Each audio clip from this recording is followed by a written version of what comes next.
Halo teman-teman semua, sebelum kita memulai video hari ini, saya ingin bertanya terlebih dahulu kepada teman-teman yang sedang menonton. Di dapur rumah Anda, selain kita sendiri, siapakah pegawai yang paling rajin, paling setia, dan juga paling pendiam? Saya yakin jawaban di hati banyak teman-teman pastilah benda yang 24 jam sehari, 7 hari seminggu tanpa libur, tidak peduli di luar sedang angin kencang, hujan deras, atau cuaca panas terik, selalu menyalakan sebuah lampu kecil yang hangat dalam diam menjaga kesegaran makanan kita, yaitu kulkas bukan?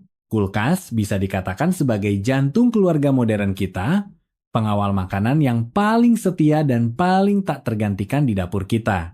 Kita selalu terbiasa menyerahkan semua sisa makanan yang tidak habis, ikan dan daging segar yang baru dibeli dari pasar, serta buah-buahan yang takut busuk, semuanya kepadanya. Kita merasa selama memasukkan barang ke dalam kulkas, itu sama saja dengan memasukkannya ke dalam berangkas, dan semuanya akan beres. Begitu pintu kulkas ditutup, seolah-olah waktu berhenti dan makanan tidak akan pernah busuk. Tetapi, teman-teman, bagaimana jika hari ini saya memberitahu Anda bahwa pengawal yang paling kita percaya ini, jika kita salah dalam memperlakukannya, ia sangat mungkin akan berkhianat. Bagaimana jika saya memberitahu Anda bahwa ada beberapa barang yang jika kita masukkan ke dalam kulkas, bukan hanya tidak bisa menjaga kesegarannya, malah akan membuatnya busuk lebih cepat. Bahkan, ada beberapa barang yang jika dimasukkan ke dalam kulkas, ternyata akan berubah menjadi bom waktu yang bisa meledak. Yang lebih menakutkan lagi, beberapa kebiasaan yang kita anggap sangat aman dan bersih, diam-diam sedang mengubah kulkas kita menjadi tempat budidaya bintang 5 bagi bakteri dan zat karsinogenik, menjadikan seluruh keluarga kita sebagai kandidat keracunan makanan. Apakah Anda percaya? Teman-teman, ini sungguh bukan untuk menakut-nakuti. Di video hari ini, saya akan menjadi patroli keamanan kulkas. Misi kita adalah untuk mengungkap tuntas 5 elemen berbahaya yang sama sekali tidak boleh kita simpan di kulkas semalaman. Saya akan membawa Anda selangkah demi selangkah untuk belajar membedakan barang apa saja yang merupakan tamu tak diundang di kulkas, yang jika dimasukkan ke dalamnya sama saja dengan mengundang masalah. Dan tahukah Anda? Ada satu benda yang sering kita bawa pulang dari pasar. Benda itu sendiri tidak beracun, tetapi jika disimpan bersama makanan kita dalam waktu lama di dalam kulkas, bisa membuat kita tanpa sadar menelan zat pemlastis. Benda ini seperti hormon lingkungan yang tak terlihat, yang diam-diam mengganggu sistem endokrin seluruh keluarga kita. Saya yakin benda ini sekarang ada di 90% kulkas teman-teman di rumah. Yang lebih penting, di akhir video, saya juga akan mengajarkan 3 prinsip utama dari master manajemen kulkas yang bisa kita terapkan dengan mudah dalam kehidupan sehari-hari. Ini adalah pusaka yang dapat secara fundamental membantu kita menjaga keamanan kulkas dan menjauhkan kita dari badai keamanan pangan. Saya juga akan membagikan bonus tambahan, yaitu metode zonasi emas kulkas yang digunakan oleh para koki profesional, memberitahu Anda posisi mana di kulkas yang paling aman dan posisi mana yang paling berbahaya. Setelah mempelajarinya, sama saja dengan menyewa seorang konsultan keamanan pangan paling top untuk kesehatan seluruh keluarga kita. Jadi, mohon bersabar dan tonton video ini sampai selesai hari ini. Sebelum masuk ke topik utama, jika Anda juga ingin belajar cara menggunakan kulkas dengan benar, agar ia benar-benar menjadi pelindung kesehatan kita dan bukan menjadi sumber penyakit tersembunyi di rumah, silakan klik tombol subscribe di bawah dan nyalakan lonceng kecilnya. Dengan begitu, kelas kesehatan kita dari sehat di hari tua tidak akan tersesat. Jika Anda menyukai pembahasan kita hari ini, silakan juga ketik kulkas sehat di kolom komentar untuk saling menyemangati demi kesehatan kita bersama. Baik, sebelum kita secara resmi mengungkap kelima elemen berbahaya tersebut, kita harus terlebih dahulu membangun satu konsep yang paling penting dan paling sering kita salah pahami. Kulkas bukanlah mesin penghenti waktu, apalagi brankas steril, serba bisa. Suhu rendah di dalam kulkas fungsinya hanyalah untuk menghambat kecepatan pertumbuhan sebagian besar bakteri yang suka aktif di suhu ruang, membuat mereka masuk ke dalam kondisi hibernasi, tetapi suhu rendah tidak bisa membunuh bakteri. Anda bisa membayangkannya seperti ini. Kulkas itu bukan tempat eksekusi, melainkan hanya sebuah pos penjagaan. Ia menahan sebagian besar bakteri jahat, membuat mereka tidak bisa berbuat onar di mana-mana. Tetapi para penjahat ini tidak mati, mereka hanya sedang tidur. Begitu Anda mengeluarkan makanan dari kulkas dan suhunya kembali naik, para penjahat yang tertidur ini akan segera bangun. Dan karena sudah lama kelaparan, kecepatan mereka berkembang biak setelah bangun bahkan bisa lebih cepat dari sebelumnya. Dan yang lebih menakutkan lagi, ada beberapa bakteri super yang sangat kuat. Mereka seperti orang Eskimo atau beruang kutub di dunia mikroorganisme. Lingkungan bersuhu rendah sama sekali bukan masalah bagi mereka, malah menjadi zona nyaman favorit mereka. Perwakilan paling terkenal adalah Listeria yang sering kita dengar di berita dan juga Yersinia. Bakteri-bakteri ini justru akan hidup lebih bahagia dan lebih aktif di lingkungan dingin 4 derajat Celcius di dalam kulkas dan perlahan-lahan mencemari makanan kita. Jadi, kita harus berhenti memiliki konsep yang salah dan berbahaya bahwa selama makanan dimasukkan ke dalam kulkas, pasti tidak akan busuk. Baiklah, setelah konsep terpenting ini kita pahami, sekarang mari kita satu persatu mengidentifikasi para penghuni berbahaya yang seharusnya tidak tinggal lama di kulkas kita. Penghuni tak diundang yang pertama, dan juga yang paling mengejutkan imajinasi kita adalah buah-buahan tropis yang takut dingin. Terutama para orang tua, begitu membeli buah dari pasar atau kios buah, tindakan pertama adalah memasukkan semuanya ke dalam kulkas. Mereka merasa dengan begitu buah bisa awet dan tahan lebih lama. Tapi, tahukah Anda, ada beberapa buah yang kodratnya adalah beriklim tropis. Mereka tumbuh di tempat yang cerah dan panas. Struktur sel mereka secara alami sangat takut dingin. Jika Anda memasukkannya ke dalam kulkas, bukan hanya tidak membuatnya awet, malah sama saja dengan menyiksanya dan membuatnya busuk lebih cepat. Buah-buahan yang takut dingin ini apa saja? Yang paling umum adalah pisang, mangga, pepaya, nanas, buah naga, alpukat, pir, markisa, dan lain-lain. Anda bisa membayangkannya seperti ini. Buah-buahan ini seperti seorang teman yang terbiasa tinggal di daerah panas seperti Surabaya. Seumur hidupnya, selalu memakai kaos dan celana pendek. Lalu tiba-tiba Anda membawanya ke puncak Bogor saat cuaca sangat dingin dan tidak memberinya jaket tebal. Apa yang akan terjadi padanya? Dia pasti akan masuk angin dan kedinginan. Kedinginan pada buah ini kita sebut sebagai cedera dingin, chilling injury. Di balik ini ada prinsip ilmiahnya. Karena membran sel buah-buahan tropis ini akan rusak pada suhu rendah, menjadi kaku dan pecah. Begitu sel pecah, berbagai enzim di dalamnya akan keluar dan saling berinteraksi, menyebabkan oksidasi dan perubahan warna yang cepat pada kulit dan daging buah. Anda akan menemukan bahwa setelah buah-buahan ini dikeluarkan dari kulkas, kulitnya akan cepat muncul bintik-bintik hitam yang tidak sedap dipandang atau bercak-bercak cekung. Anda mungkin berpikir hanya kulitnya yang jelek. Tetapi sebenarnya bagian dalamnya juga sudah mulai membusuk dan berubah tekstur dengan cepat. Rasanya akan menjadi tidak enak, nutrisinya akan hilang, dan lebih mudah menjadi sarang bakteri. Buah bagus yang seharusnya bisa bertahan beberapa hari di suhu ruang, hanya karena tindakan kasih sayang kita yang berlebihan ini bisa jadi rusak dalam 1 hari. Saya pernah bertemu dengan seorang ibu tetangga, sebut saja Ibu Siti. Anaknya sangat berbakti. Khusus mengirimkan sekotak mangga aromanis dari Indramayu yang sangat bagus dan mahal untuknya. Setelah menerimanya, ia sangat menyayanginya. Agar bisa menikmatinya perlahan-lahan, ia memasukkan seluruh kotak mangga itu satu persatu dengan hati-hati ke dalam kulkas. Hasilnya, baru 2 hari kemudian, saat ia mengeluarkannya untuk dikupas bagi cucunya, ia menemukan setiap buah mangga kulitnya dipenuhi bintik-bintik hitam. Saat dibelah, daging buah di dalamnya juga menjadi lembek dan berair, sama sekali tidak ada lagi aroma dan kekenyalan yang seharusnya dimiliki mangga. Dia bahkan mengira anaknya telah ditipu dan membeli mangga yang tidak bagus. Belakangan baru ia tahu, ternyata pelakunya adalah dirinya sendiri.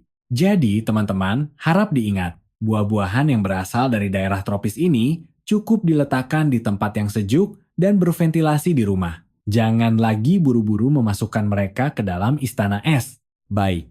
Elemen berbahaya kedua, bahayanya bukan karena akan busuk, melainkan karena akan meledak, yaitu jus buah buatan sendiri yang tertutup rapat dan minuman berkarbonasi. Saat cuaca panas, banyak orang suka membuat jus buah alami di rumah, seperti jus markisa, jus sirsak, atau enzim nanas, lalu menyimpannya di botol kaca cantik di dalam kulkas agar bisa diminum kapan saja. Rasanya sehat dan menyegarkan. Tapi teman-teman, tindakan ini menyembunyikan bahaya keamanan rumah yang sangat besar. Tahukah Anda, buah-buahan seperti markisa, sirsak, nanas, dan anggur dalam proses fermentasinya akan menghasilkan gas karbon dioksida dalam jumlah besar. Anda bisa membayangkan ragi di dalam buah-buahan ini seperti sekelompok peri kecil yang pandai meniup gas. Sambil memakan gula di dalam buah, mereka terus-menerus meniupkan karbon dioksida. Jika kita menyimpannya dalam botol kaca yang tertutup rapat, gas-gas ini tidak akan punya jalan keluar dan akan terus menumpuk di dalam botol. Tekanannya akan semakin besar. Ketika tekanan tersebut melebihi batas yang bisa ditahan oleh botol kaca, duar, ia akan meledak seperti bom di dalam kulkas Anda. Pemandangannya sungguh mengerikan. Saya pernah melihat sebuah berita, seorang ibu membuat jus anggur sendiri dan menyimpannya di kulkas. Tiba-tiba di tengah malam, kulkasnya mengeluarkan suara ledakan keras yang membangunkan seluruh keluarga. Mereka membuka kulkas dan melihat isinya seperti habis dibom. Pecahan kaca bertebaran di mana-mana, jus anggur yang lengket menyemprot ke seluruh penjuru, bahkan pintu kulkasnya sampai rusak. Membersihkannya seperti medan perang. Yang lebih menakutkan adalah jika ada orang yang kebetulan sedang membuka kulkas di dekatnya, pecahan kaca yang melesat keluar bisa melukai mata dan menyebabkan cedera yang tidak bisa diperbaiki. Hal yang sama juga bisa meledak adalah minuman seperti Coca-Cola, soda, atau bir yang sering kita bekukan sekaleng penuh di dalam freezer saat musim panas. Prinsipnya sangat sederhana. Kita semua pernah belajar fisika di SMP. Air yang membeku menjadi es, volumenya akan memuai sekitar 9%. Ketika air di dalam minuman bersoda membeku di dalam freezer, kekuatan pemuaian ini akan menekan gas karbon dioksida yang tadinya terkompresi dengan tekanan tinggi di dalam air, menyebabkan tekanan di dalam kaleng atau botol melonjak seketika, dan akhirnya meledak juga. Jadi, minuman yang menghasilkan gas atau mengandung gas ini jangan pernah disimpan dalam wadah tertutup rapat dalam waktu lama di kulkas. Jika Anda membuat jus buah sendiri, tutup botolnya harus diberi sedikit celah agar bisa bernapas. Dan minuman berkarbonasi sama sekali tidak boleh dimasukkan ke dalam freezer. Selanjutnya, yang ketiga adalah masalah yang pasti dihadapi setiap keluarga. Dan juga di mana kita paling sering melakukan kesalahan, yaitu sisa makanan semalam. Tentu saja sisa makanan boleh disimpan di kulkas, tetapi ada beberapa jenis masakan yang saya mohon dengan tulus, lebih baik Anda habiskan saat itu juga. Atau jika memang tidak habis, lebih baik dibuang daripada disimpan di kulkas semalaman. Yang pertama adalah sayuran berdaun hijau seperti bayam, kangkung, sawi putih, dan selada yang sering kita makan. Dalam video kami sebelumnya, kami sudah sering membahas bahwa setelah dimasak, jika disimpan semalaman, kandungan nitrat di dalamnya akan sangat mudah diubah oleh bakteri menjadi nitrit yang beracun. Nitrit ini akan diubah di dalam tubuh kita menjadi nitrosamin, zat karsinogenik yang kuat, dan racun ini tidak akan bisa dihilangkan meskipun Anda memanaskannya kembali keesokan harinya. Yang kedua adalah telur setengah matang atau telur mata sapi. Kuning telur yang setengah matang adalah hotel bintang 5 favorit bagi bakteri Salmonella. Jika Anda menyimpannya semalaman, sama saja dengan membangun pusat perkembangbiakan yang sempurna bagi bakteri di dalam kulkas. Memakannya keesokan harinya sangat berisiko menyebabkan radang usus dan lambung akut. Yang ketiga adalah ikan dan makanan laut. Makanan berprotein tinggi ini sangat mudah membusuk. Setelah disimpan semalaman, akan menghasilkan banyak produk dekomposisi protein. Zat-zat ini akan sangat menambah beban detoksifikasi hati dan ginjal kita. Saya punya seorang teman, Ibu Lina. Dia adalah orang yang sangat hemat. Seumur hidupnya selalu berhemat. Dia selalu merasa memasak sepiring besar sayuran dan tidak habis itu sangat boros. Jadi dia sering menyimpan sisa sayurannya di kulkas untuk bekal makan siangnya keesokan hari. Hasilnya, selama beberapa waktu, dia sering merasa pusing dan mual setelah makan siang, bahkan bibirnya sedikit membiru. Dia pergi ke rumah sakit untuk periksa. Setelah dokter menanyakan secara rinci kebiasaan makannya, dokter memberitahunya bahwa itu adalah gejala keracunan nitrit ringan. Sejak saat itu, dia tidak pernah berani lagi menyimpan sayuran semalaman. Sekarang dia sudah lebih pintar. Setiap kali memasak sayuran, dia hanya memasak porsi yang cukup untuk sekali makan. Dengan begitu, tidak boros dan tetap sehat. Baik, yang keempat adalah teman setia yang seringkali disimpan di kulkas para lansia selama setengah tahun bahkan setahun, yaitu asinan dan berbagai macam saus. Baik itu acar timun buatan sendiri, atau asinan sayur, tahu fermentasi, bahkan saus tomat dan saus tiram yang sudah dibuka, banyak orang merasa barang-barang ini sudah diasinkan, sangat asin dan tidak mudah rusak. Selama disimpan di kulkas bisa awet selamanya. Teman-teman, konsep ini memiliki dua titik buta yang sangat besar. Pertama, karena kita merasa aman menyimpannya di kulkas, kita seringkali tanpa sadar makan lebih banyak dan menyimpannya lebih lama.